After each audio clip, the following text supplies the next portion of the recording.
For decades, inflation has been a dirty word, but right now it may actually be good news. I'm Jack Otter, editor of BARRON'S.com. I'm here with Mike Nero, who writes our income investing blog. So Mike, there's some scare now because the inflation rate has finally ticked up into something approaching normal at about 2.3%. Those people who have been saying for years that this Fed easing and easy money and the low interest rates and buying mortgage bonds was going to create Armageddon in terms of inflation, see this 2.3% as the first step there. But the more benign view is actually this avoids deflation, which would be an even bigger problem, and maybe we're kind of approaching, if not fully normal, at least three-quarter speed. Right. It's been a debate for a while whether or not we're actually going to see inflation, which in small amounts is a good thing, and it's actually been what the Fed has been trying to achieve. And so in the last couple of weeks, we've seen the first signs that the Fed is achieving something, or at least the economy is achieving something in terms of right around a little bit above 2% inflation in terms of what we've seen in consumer prices recently, wage growth, and that's a good thing. Obviously, for bond investors, inflation in general is a bad thing because it erodes the value of your investments.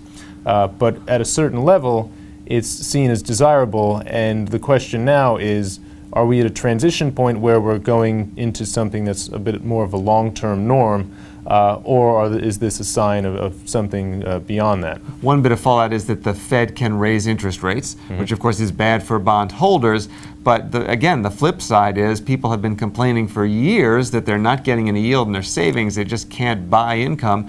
Finally, if we should reach that normal, you could get an actual income from a bond. You could get something, a return on your savings account. Right. And the trick, of course, with rising rates is it will erode the value of your existing bonds, but then when you reinvest it, you can invest it at higher yields. And one of the trickier things that the Fed showed in its most recent outlook is that the Fed expects rates to start rising a little bit sooner than it had previously forecast, but then in the long run, if you look out beyond 2016, the Fed simultaneously brought down its view for for economic growth beyond that. So we're looking at the situation where things are picking up for now, but in the long run, we may be in for a pretty low growth environment. Yeah, there's a lot of reasons why. We don't have time to go into them. Right. There's so many reasons. Now, I was just at an investing conference, and a bond manager went on an inflation jag, and he said, I think his exact quote was, you got to take out a friggin' second mortgage to hold a barbecue. And he was referring to those rising grocery prices, meat especially, that have hurt people. And so those people think I'm nuts when I say, oh, it's a little healthy inflation. They think I'm missing the point. What do you think about that? I think it's a pretty healthy sign right now. You talked about deflation before. All you need to do is look at Japan and how they have had just a terrible long-term languishing interest rates. The central bank there has done everything in its power to try to jolt the economy out of that, and it hasn't done so. I think it's a good thing now to have some sort of inflation going on.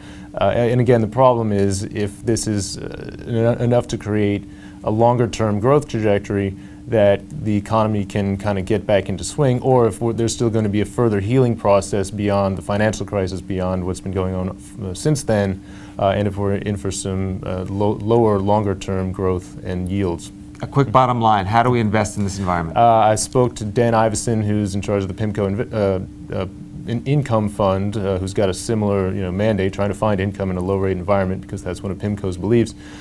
He currently likes emerging market bonds.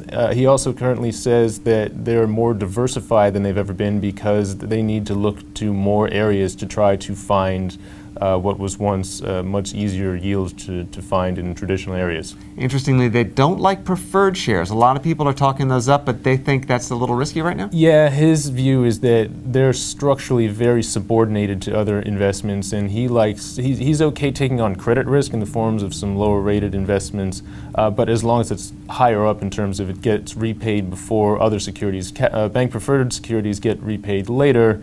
They yield a lot, but he doesn't like the risk. Thanks very much, Mike.